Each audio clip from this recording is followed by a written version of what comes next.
Assalamualaikum warahmatullahi wabarakatuh, teman-teman. Video ini adalah video latihan ya. Jadi saya mau latihan presentasi. Saya ceritain dulu dikit ya.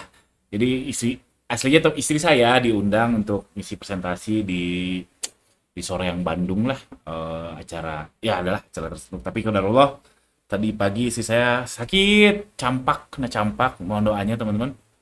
Ya nggak parah sih, cuman kan kasihan kalau pergi kemana-mana nanti membawa virus kemana-mana ya. Jadinya saya yang gantiin. Dan ini video latihannya.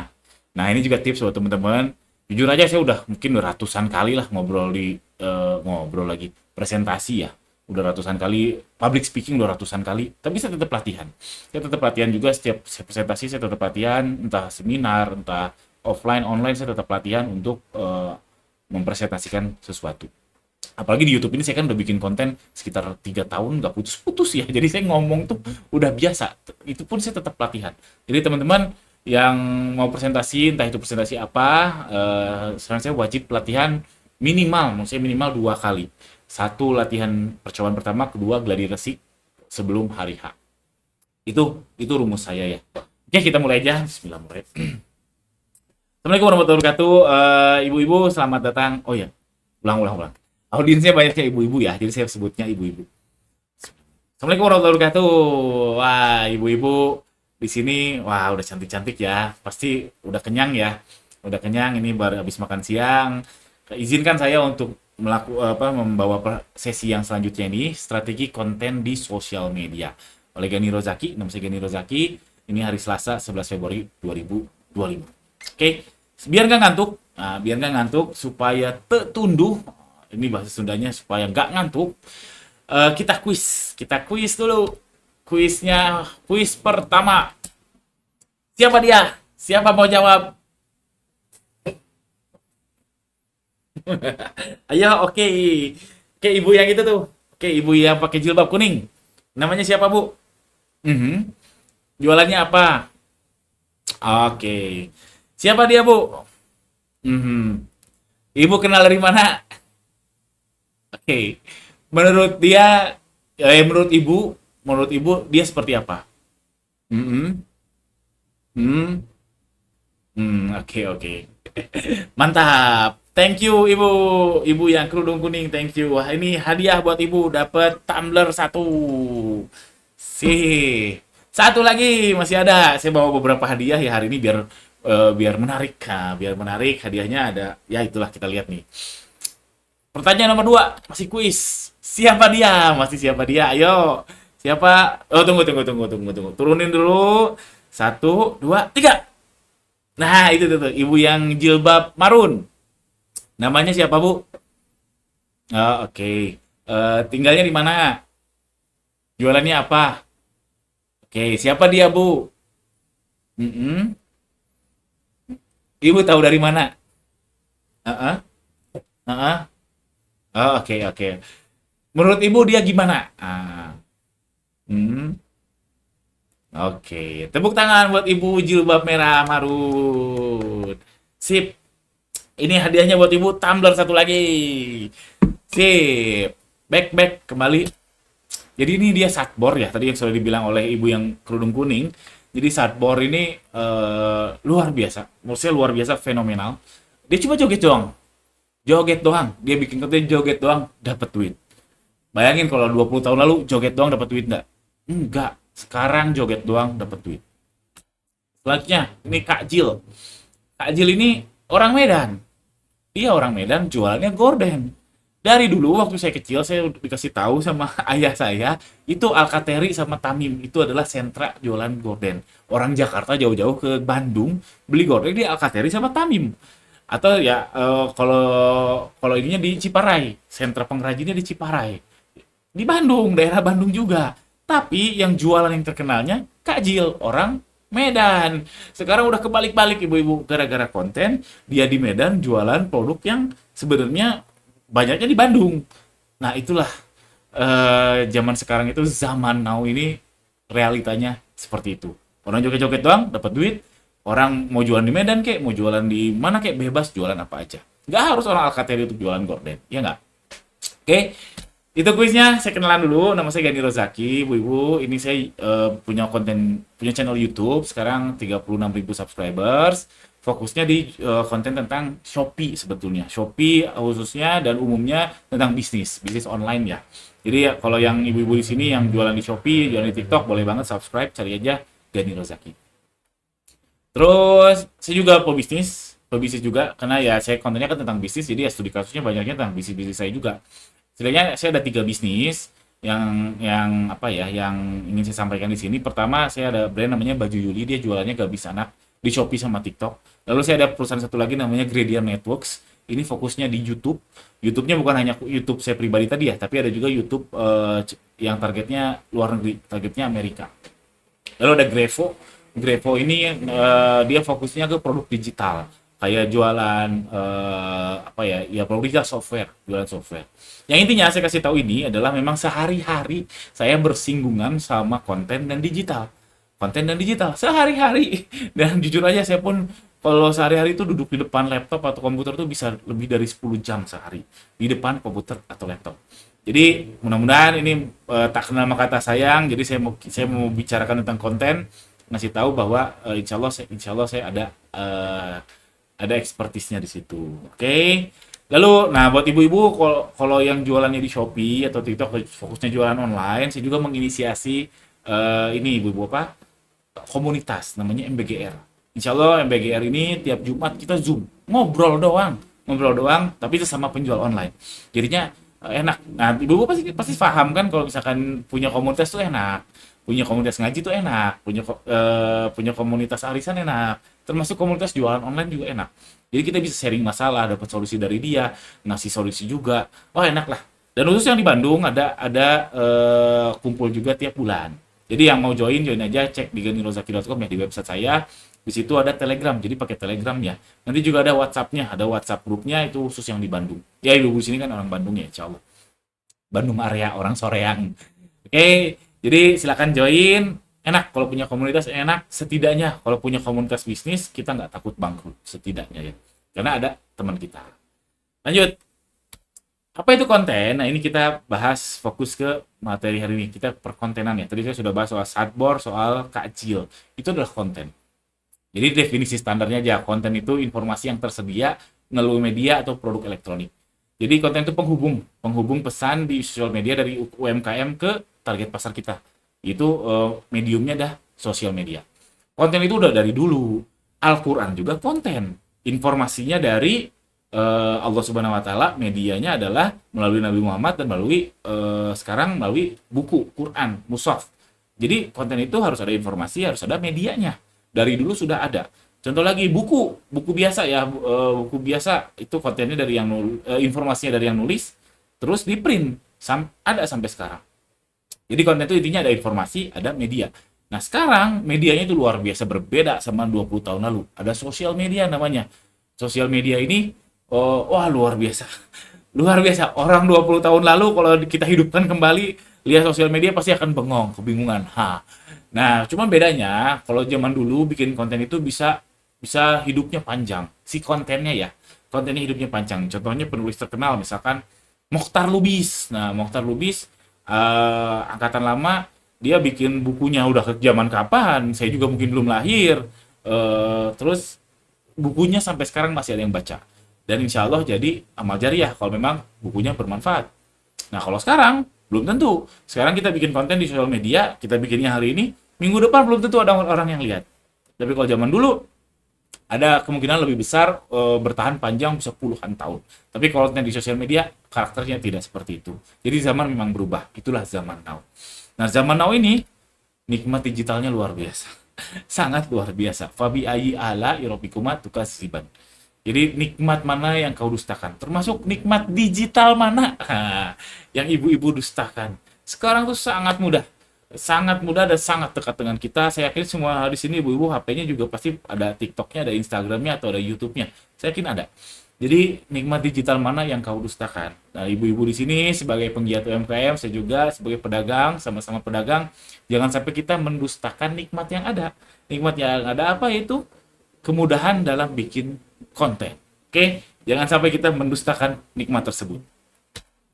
Nah, cuman ini kaidah umum dalam bisnis ya. Apapun itu yang semua bisa bikin, kompetisinya pasti susah. Konten, semua orang sekarang bisa bikin. Anak SD bisa, anak SMP, anak SMA, anak kuliah, ibu-ibu, bapak-bapak, abang-abang, adik-adik, semuanya bisa bikin konten. Sehingga kompetisi akan susah. Itu kaidah umum dalam bisnis. Bukan hanya konten. Contoh lagi, semua bisa bikin keripik, ya nggak? Jualan keripik itu gampang. Bikin keripik itu gampang. Tapi jualnya susah karena kompetisinya, wow, berat banget karena saling tubrukan. Semua bisa bikin bisnis potong ayam. Bisa, ayam banyak. Semua bisa bikin. Potong tinggal Bismillahirrahmanirrahim, tak, gitu dong, potong selesai. Tapi kompetisinya susah, jadinya harganya pun banting-bantingan, sehingga susah. Kompetisinya jualannya susah. Jadi itu kaidah umum ya buat ibu-ibu, bukan hanya soal konten, semua yang bisa bikin. Jika semua orang bisa bikin, kompetisinya akan susah. Kalau bahasa kerennya itu barrier to entry-nya. Ketika barrier to entry-nya itu rendah, jadi orang tuh siapapun bisa bikin, itu kompetisinya akan susah karena kompetisinya akan sesak. Ya sederhana karena semua orang bisa bikin. Tapi kalau ibu nggak bikin konten dari sekarang, ibu bisa nggak bersyukur. Ibu nggak semua orang jadi pedagang, ya nggak? Nggak semua orang mau bisnis, ya nggak? Dan nggak semua orang juga hidup di zaman sekarang. Ada juga yang sudah meninggal 20 tahun lalu, 30 tahun lalu sudah meninggal. Nah, kita pedagang yang hidup di zaman digital ini, di zaman now harus bersyukur dengan cara bikin konten. Karena kemudahan itu luar biasa. Yes, betul. Memang susah sekali, sangat-sangat susah. Karena saya yakin betul ibu-ibu di sini pasti kalah sama anak kuliahan, pasti kalah sama anak SMA yang bikin kontennya luar biasa bagus. Tapi nggak apa-apa. Ya jangan sampai kita nggak bersyukur nikmat digital yang sudah dikasih oleh Allah Subhanahu Wa Taala. Oke, kompetisinya susah, tapi kalau nggak bikin, teman ibu-ibu jadinya nggak bersyukur. Itu pandangan saya. Jadi mulai dari sekarang, yang belum bikin mulai dari sekarang, karena kalau besok udah telat. Sekarang aja udah telat, apalagi besok. Jadi segera mulai. Dan kalau nggak pernah tahu, kalau kita nggak akan pernah tahu kalau belum coba. Oke, betul. Itu fakta ya teman-teman yang tadi saya sampaikan sebelumnya bahwa kompetisinya akan susah. Ibu-ibu saya yakin akan kalah oleh perkontenan oleh anak-anak SMA. Tapi kalau belum coba, kita nggak pernah tahu. Ingat, kita harus bersyukur kalau besok udah telat, dan kalau belum coba, kita nggak pernah tahu. Siapa tahu ibu-ibu bisa viral. Nah, kayak Kak Jil, kayak Sadbor, siapa tahu. Harus coba. Oke, itu. Alhamdulillah. Quiz lagi. Sekarang hadiahnya adalah pulpen ini. Hadiahnya adalah pulpen. Siapa di sini yang followers Instagram atau TikTok ya? Yang punya Instagram atau TikTok ngacung dulu. Oke. Yang followersnya di bawah 100 turun. Wah, masih ada yang di atas 100. TikTok atau Instagram ya. Yang di bawah 1000 turun tangan. Wah, masih ada 1, 2, 3. Wah, ada 7 orang. Hebat nih ibu-ibu. Yang di bawah 2000 turun tangan. Wah, Masya Allah, ada 2 orang. 1, 2, oke. Kita tandingin. Ibu followersnya berapa? Wow. Ibu followersnya berapa? 7.000. Luar biasa. Luar biasa. Buat yang followersnya 7.000, ini hadiah pulpen buat ibu. Masya Allah. Luar biasa. Ceritain dong, Bu. Awal mulanya sampai sekarang bisa 7.000 followers tuh kayak gimana? Tunggu-tunggu. Nama ibu siapa? Oke, jualan apa, Bu? Oke, Instagramnya apa? Atau TikToknya apa? Ceritain dong. Wah, luar biasa. Luar biasa. Mantap. Oke, tepuk tangan buat Ibu Raze. Oke, tepuk tangan. Mantap. Luar biasa, luar biasa. Lanjut ya ibu-ibu, sekarang kita akan bicara yang lebih teknis. Jadi struktur konten video. Jadi kalau zaman sekarang, khususnya ya sekarang-sekarang inilah, beberapa bulan ini, yang umum untuk jualan itu ada dua, yaitu video atau nge-live.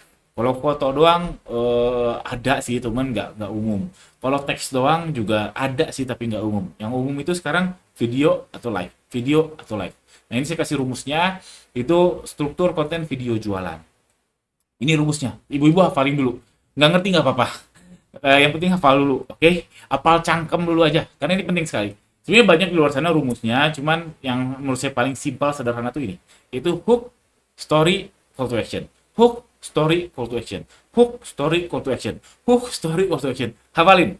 Saya jelasin secara singkat. Nanti kita akan praktek ya, di akhir kita akan praktek. Hook. Hook itu gimana caranya? Entah gimana caranya si calon yang nonton video kita itu bertahan at least setidaknya 3 detik. Contoh nyata, ibu-ibu pasti pernah ngalamin ketika nonton di TikTok atau Instagram ada orang yang jatuh dari motor, gulitik, gulitik, gulitik. Tiba-tiba dia nawarin keripik. Nah, itu kan ibu udah bertahan 3 detik karena dia gulitik, gulitik 3 detik, terus tiba-tiba dia ngomongin soal keripik. Nah, itu hook. Membuat orang bisa bertahan 3 detik. Tadi contohnya orang jatuh, terus misalkan apa ya, misalkan yang aneh-aneh lah. Nah, sebenarnya sederhana sih. Kalau ibu-ibu bingung, ibu-ibu lah scroll-scroll aja di TikTok atau YouTube, video mana yang membuat ibu-ibu bertahan 3 detik. Tiru aja, ATM-in aja, amati, tiru, modifikasi. Simple, sederhana. Oke, itu hook, yaitu segmen hook ketika 3 atau 5 detik. Lalu di tengah-tengahnya ada story atau deskripsi. Ini ngejelasin kontennya, penjelasan ibu itu jualan apa sih. Jadi misalkan udah gulitik-gulitik, ini adalah keripik yang membuat saya tidak sakit ketika jatuh dari motor. Keripik ini terdiri dari apa, dan seterusnya. Itu ngejelasin deskripsinya. Jadi orang udah bertahan, langsung tawarin. Nah, habis ditawarin, terakhir call to action. Call to action itu kalau mau beli di mana? Ini jangan sampai kelewat. Ini jangan sampai kelewat. Orang-orang udah jelas ya, udah jelas kalau kita memang lagi jualan. Tapi jangan sampai kita tidak menyampaikan kalau beli kemana. Meskipun orang udah tahu kalau mau beli itu klik profil misalkan, klik Shopee-nya, orang udah tahu. Tapi tetap kita harus mengingatkan karena kadang orang nggak sadar aja. Dan ini udah terbukti ya, udah terbukti bahkan brand-brand besar juga call to action-nya tetap ada. Call to action-nya tetap ada. Ya contohnya call to action adalah cek ranjang di bawah ya, itu call to action. Terus cek WhatsApp di bawah itu call to action. Itu wajib ada ibu-ibu. Oke? Hook, story, call to action. Ini konten video untuk jualan. Sekarang konten live. Kalau konten live yang paling penting adalah hook, itu aja. Ini ada 3 contohnya nih. Pertama itu yang paling kiri adalah Power Ranger ngegoreng kerupuk. Itu hook yang luar biasa. Saya juga penasaran. Jadinya membuat saya bertahan. Ketika saya bertahan dan 30 orang lain bertahan, algoritmanya TikTok, algoritmanya Shopee akan suka. Sehingga kita akan dikasih ke orang-orang yang lain. Jadinya banyak yang nonton, harapannya banyak yang beli. Kayak gitu. Itu adalah hook. Hooknya dia jadi Power Ranger ngegoreng kerupuk. Yang kedua, yang tengah, kuntilanak jualan baju. Orang juga kayak, ini kuntilanak, ngapain dia? Nah, itu orang bertahan 3-5 detik. Itu ditawarin jualan baju. Itu hooknya. Jadi kalau live, hooknya itu yang paling utama. Lalu ini adalah dokter cantik. Nah, sebenarnya kalau kita terlahir cantik, terlahir ganteng, itu gampang. Gampang, tapi kan nggak semua orang terlahir ganteng dan cantik ya. Jadi ini contoh aja kalau dokter cantik, hooknya adalah kecantikannya dia. Dan sah-sah aja, sangat sah-sah aja. Atau kalau pada umumnya ya, untuk memanfaatkan kelemahan laki-laki adalah cewek seksi. Ini kita fair aja ya, cewek contohnya SPG rokok. SPG rokok itu kan cewek-cewek seksi, cewek-cewek cantik. Itu hook juga. Nah, makanya kalau live, ibu-ibu harus mikirin hooknya memang yang betul-betul luar biasa dan nendang. Apa itu? Saya juga bingung. Jujur aja ini memang susah. Memang susah, tapi ibu-ibu harus tahu teorinya, sehingga mudah-mudahan kedepannya ibu-ibu kebayang ngegarapnya seperti apa. Oke, lanjut. Nah, untuk memulai, ini adalah 3 musuh besar. 3 musuh besar UMKM bikin konten. Pertama, malu. Kedua, editing. Editing tuh ya, edit-editnya misalkan kita ngambil video 1, 2, 3, digabungin, itu termasuk editing. Yang ketiga, konsistensi. Jadi, nanti kita akan praktek di akhir. Jadi, ini adalah 3 musuh utama, dan saya udah saya siapkan solusinya. Solusinya, kalau malu, lihat cicilan. Nah, ibu lihat aja cicilan. Atau yang nggak punya cicilan, lihat tagihan anak sekolah, anak kuliah. Lihat. Nah, bandingin. Besar mana rasa malu atau cicilannya? Rasa malu atau tagihannya? Coba bayangkan. Oke, coba dibandingkan. Dan sebenarnya namanya pedagang, ini rumus, saya juga nggak tahu siapa yang bilang ya. Jadi pedagang itu urat malu memang harus sudah putus, ibu-ibu. Jadi kalau masih punya rasa malu, Anda bukan pedagang. Masih punya rasa malu, Anda bukan pebisnis. Jadi urat malu itu harus sudah putus dari dulu, oke? Jadi malu, coba lihat dompet, lihat cicilan, lihat tagihan. Yang kedua, editing. Ini editing memang paling repot. Ini enggak, yang paling repot nanti konsistensi. Editing juga cukup repot. ya udah, nggak usah editing, bisa, bisa loh, bisa upload di TikTok nggak usah editing tuh bisa. Bisa, ya udah, take video, upload, selesai, gitu ya bisa. Yang penting upload dulu, nanti lambat laun ibu juga bisa take video, bikin video tanpa editing dan bagus. Awal-awal pasti jelek, saya jamin pasti jelek. Tapi lambat laun akan bisa, karena kan kita manusia, kita belajar. Nah, atau kalau mau editing, cari aplikasi yang memudahkan. Contohnya Capcut, CapCut. CapCut itu sangat memudahkan. Jadi ibu-ibu nggak harus buka komputer, buka laptop, nggak harus. Pakai aja CapCut, itu editingnya jadi sangat mudah. Lambat laun ibu-ibu akan lihai pakai CapCut itu, jadinya cepet. Tapi memang awal-awal itu sangat susah untuk editing. Ini tombolnya apa yang harus diedit, oh pasti repot. Kalau simpelnya menurut saya nggak usah editing. Recording, upload, selesai. Recording, upload, selesai. Yang live juga kan nggak pakai editing. Pada umumnya nggak pakai editing. Karena kan dia live. Dia live, boro-boro diedit, palingnya ditambahin stiker-stiker doang. Itu tanpa editing, tapi hooknya yang harus betul-betul nendang. Jadi editing, saran saya nggak usah aja. Kalaupun mau editing, coba pakai Capcut namanya, atau CapCut. Terakhir, inilah yang paling repot. Konsistensi. Manusia akan konsisten jika sudah ada benefitnya. Contoh, Bu, mau nggak saya kasih 10 juta sehari bikin konten di TikTok?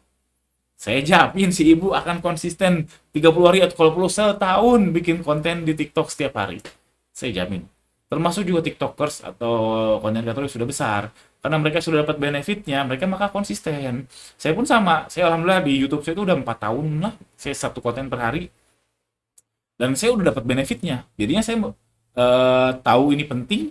Jadinya saya akan lanjut. Enak buat saya karena saya udah dapat benefit.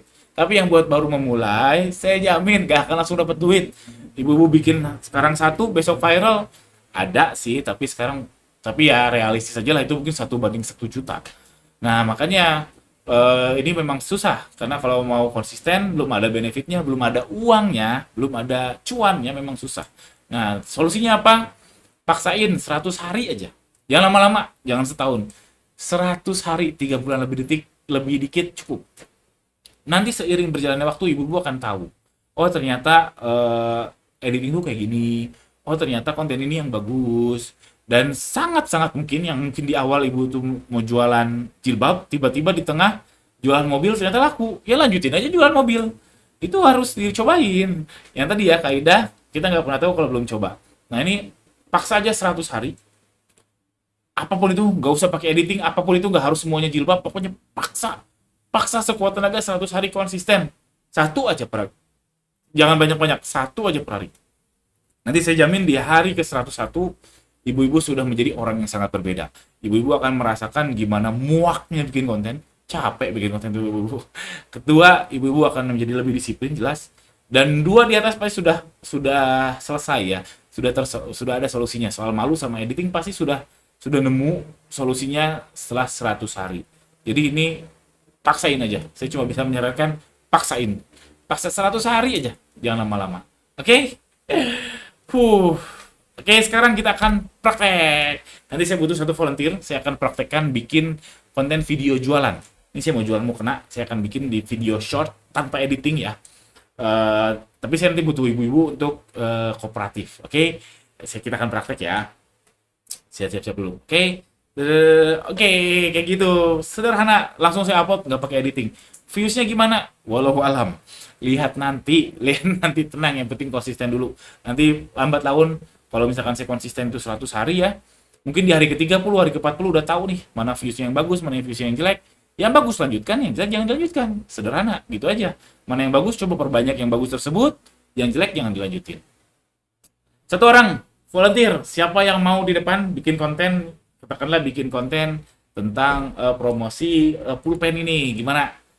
Oke, alhamdulillah, pre-memory. Ya, terima kasih banyak ibu-ibu. Mohon maaf jika ada salah-salah kata. Subhanakallah Allahumma bihamdik. Asyhadu an la ilaha illa anta, astaghfiruka wa atubu ilaik. Assalamualaikum warahmatullahi wabarakatuh.